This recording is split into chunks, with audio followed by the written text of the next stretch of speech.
عزیز طلباء و طالبات السلام علیکم ورحمۃ اللہ وبرکاتہ۔ بارستان اردو کی 12ویں جماعت، چونکہ آپ جانتے ہیں ہم یونیسکو کی چھتری پر بات کرتے ہیں اور اس پہ ہم نے بات کرنے کی کوشش بھی کری ہے، اور اس بات کو آج ہم آگے بڑھانے کے لیے آگے بڑھیں گے۔ آج آپ ہی جانتے ہیں کہ مجتبیٰ حسین جب جاپان چلے جاتے ہیں تو جب وہ وہاں پہنچتے ہیں تو وہاں سے وہ اپنی بیوی کو خط لکھتے ہیں۔ خط میں وہ اسے لکھتے ہیں کہ اسے دوسرے ہی دن وہ دی گئی اور اب وہ اسی کے ساتھ جاپان میں اپنے دن گزاریں گے، لیکن لفظ چھتری لکھنا وہ خط میں بھول جاتے ہیں اور ان کی بیوی کو شک ہو جاتا ہے کہ انہیں کوئی خاتون کا ذکر کیا ہے۔ اب ہم اسے آگے بڑھانے کی کوشش کریں گے۔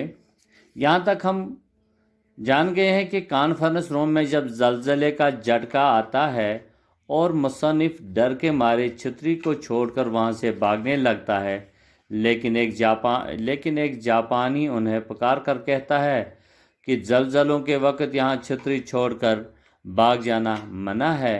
جاپان میں تو زلزلے کے ایسے جھٹکے آتے رہتے ہیں۔ اس کانفرنس میں سری لنکا کا نمائندہ بھی تھا۔ وہ زلزلے سے اس قدر گھبرایا کہ چھتری کھول کر کھڑا ہو گیا۔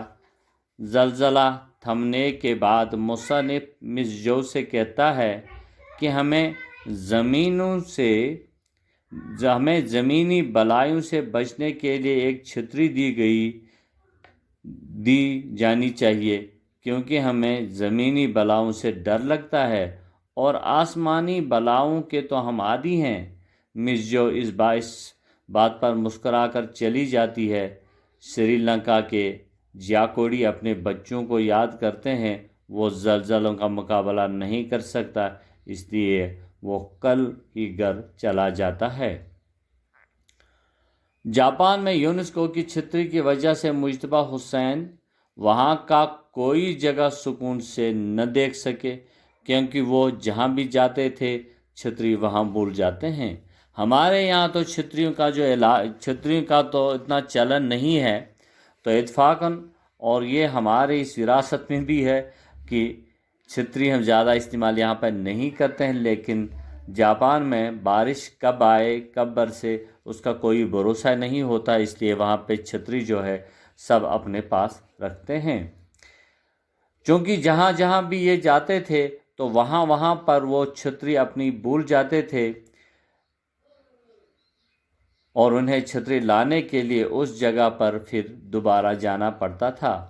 وہ دوبارہ جاپان کے ریڈیو اسٹیشن بھی گئے، وہ بار زنانہ یونیورسٹی بھی گئے۔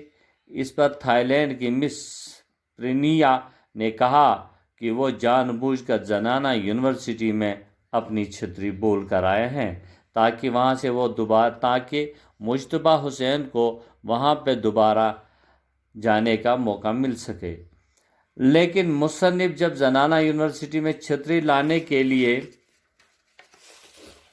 جاتے ہیں تو اس مرتبہ وہ جان بوجھ کر چھتری وہاں چھوڑنا چاہتے تھے، لیکن یونیورسٹی کے عہدیدار نے اسے آواز دی کہ جس چھتری کو آپ لینے آئے تھے اسے آپ پھر سے یہاں بھول گئے ہیں۔ اس پر مجتبیٰ حسین عہدیدار سے وہ چھتری لیتے ہیں۔ مصنف اس چھتری کو لے کر یوکوہاما، ویما، نارا کوٹیو گئے، لیکن ہر جگہ چھتری بھول گئے اور ہر جگہ سے واپس ملتی بھی گئی۔ یہ چھتری جس جگہ وہ بھول گئے اور اس جگہ سے وہ واپس ملتی بھی گئی۔ مجتبیٰ حسین ایک بار ہوٹل کے کمرے میں چھتری بھول گئے تھے۔ جب یاد آیا تو واپس چھتری لانے گئے، دیکھا کہ کمرے کا ایک جوڑے نے لیا تھا۔ انہوں نے جوان جوڑے کی سرگرمیوں میں رکاوٹ ڈال کر اپنی چھتری واپس لے لی۔ مصنف کو یہ چھتری خواب میں بھی یاد آتی تھی۔ جاپان میں عام مقامات پر چھتریوں کے رکھنے کے لیے اسٹینڈ بھی بنے ہوتے ہیں، جن میں چھتری رکھنے کے بعد تالا بھی لگایا جا سکتا ہے اور وہاں چابی اپنے ساتھ لے جاتی ہے۔ یونیسکو کا ڈرائیور بھی اب لوٹنے سے پہلے مجتبیٰ حسین کو چھتری کے بارے میں پوچھتا تھا کہ مسٹر حسین کی چھتری بس میں آ گئی ہے۔ حالانکہ جاپان میں قیام کے دوران مجتبیٰ حسین کو اس چھتری کی ضرورت صرف 2 منٹ کے لیے ہی پڑ گئی، اور اس 2 منٹ کے لیے اس سے کتنی قیامت اٹھانی پڑی، کیونکہ ان کے جاپان میں قیام کے دوران وہاں بارش ہی نہیں ہوئی۔ ایک دن تھوڑی سی بوند باندی ہوئی، جو ہی مصنف نے چھتری کھولنی چاہی تو وہ کھول نہ سکے۔ تب ایک جاپانی نے چھتری کھول کے دی، لیکن جو ہی چھتری کھلی بارش بند ہو گئی۔ اب چھتری کو بند کرنا چاہا لیکن وہ بھی نہ کر سکے۔ پھر دوسرے شخص سے مدد لی اور چھتری کو بند کروایا۔ مصنف نے ایک اور دکاندار سے چھتری کی قیمت پوچھی۔ دکاندار نے بتایا کہ اس کی قیمت 1000 ین ہے، کیونکہ آپ جانتے ہیں کہ ین جو ہے وہ جاپان کا پیسہ ہے، روپیہ جس طرح ہمارے یہاں روپیہ ہے تو وہاں ین اس کا نام دیا گیا ہے، وہاں ین چلتا ہے۔ مصنف نے جب حساب لگایا کہ بولی ہوئی جگہوں سے چھتری لانے کو میں نے کتنا خرچہ کیا تو انہوں نے پورے 5000 روپے کا خرچہ اٹھا لیا تھا اس چھتری کو لانے کے لیے۔ اس رقم میں فون کے وہ 200 روپے بھی تھے جو ان کی بیوی نے چھتری سے گھبرا کر انہیں کہا تھا۔ جاپان سے لوٹنے سے پہلے مصنف نے یہ چھتری مس کو یہ کہہ کر سونپ دی کہ انہوں نے اس کا استعمال صرف 2 منٹ تک کیا۔ مصنف کو چھتری سونپتے ہوئے دکھ ہوتا ہے۔ مصنف اب اس چھتری کی یاد لے کر ہندوستان جب واپس آتے ہیں اور سمجھتے ہیں کہ انہوں نے گویا جان بوجھ کر چھتری کو جاپان میں چھوڑا ہے تاکہ وہ اسے لینے کے بہانے پھر جاپان جا سکیں۔ وہ امید کرتے ہیں کہ ایک دن وہ پھر جاپان جائیں گے۔ عزیز طلباء و طالبات، مختصر سا خلاصہ میں نے پیش کرنے کی کوشش کری ہے، اور آپ بھی پڑھیے، اور پڑھنے کے بعد پھر آپ تھوڑا سا جہاں کہیں آپ کو لگے کہ یہ مشکل ہے، ہم سے نہیں ہو سکے گا، تو پھر آپ مجھ پر بالکل فون پر رابطہ قائم کر سکتے ہیں۔ چلیے آپ ان کے سوالوں کی طرف دیکھیں گے۔ سوال نمبر 1 جو ہے وہ ہے، مصنف نے بیوی کو خط میں کیا لکھا تھا؟ دیکھیے، مصنف نے بیوی کو خط میں لکھا تھا کہ وہ ہمیں آج ملی، دیکھنے میں کچھ خاص نہیں ہے مگر پھر بھی اچھی ہے۔ اب ہمیں اس کی رفاقت میں ٹوکیو کے شب و روز گزارتے ہیں اور اسی کے سائے میں رہنا ہے۔ سوال نمبر 2 جب آپ دیکھیں گے تو اس میں یہ ہے کہ مصنف اور اس کی بیوی کے درمیان ہوئی بات چیت کو اپنے الفاظ میں لکھیے۔ مجتبیٰ حسین جب جاپان چلے گئے تو وہاں اپنی بیوی کو وہ خط لکھتے ہیں۔ خط میں لکھتے ہیں کہ اسے دوسرے ہی دن میں وہ مل گئی یا وہ دے دی گئی ہے، لیکن وہ چھتری کا لفظ اس خط میں لکھنا بھول جاتے ہیں، اور اب اسی کے ساتھ وہ جاپان میں اپنے دن گزاریں گے۔ جب وہ خط میں لفظ چھتری کا لکھنا بھول جاتے ہیں تو ان کی بیوی کو شک ہو جاتا ہے کہ انہوں نے خط میں کسی خاتون کا ذکر کیا ہے۔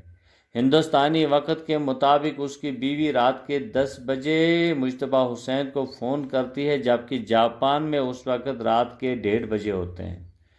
مجتبیٰ حسین کو اپنی بیوی فون پر کسی پرائی عورت کے ساتھ رہنے پر برا بھلا کہتی ہے کہ وہ کون سی چڑیل ہے جس کے ساتھ تم جاپان میں رہتے ہو۔ مصنف یعنی کہ مجتبیٰ حسین اپنی بیوی کو کہتے ہیں کہ وہ چڑیل نہیں ہے، وہ چھتری ہے۔ وہ پھر مصنف ان سے فون پر ہی پوچھتی ہے کہ پھر وہ کون ہے؟ وہ کہتی ہے وہ چھتری ہے۔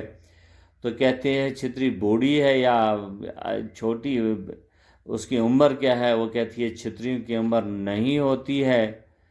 تو پھر وہ یہ بھی کہتی ہے اس سے کہ وہ شادی شدہ ہے یا بغیر شادی ہے، تو اسے کہتی ہے کہ چھتریاں شادی شدہ نہیں ہوتی ہیں، تو پھر وہ چھتریوں کی شادی نہیں ہوتی ہے۔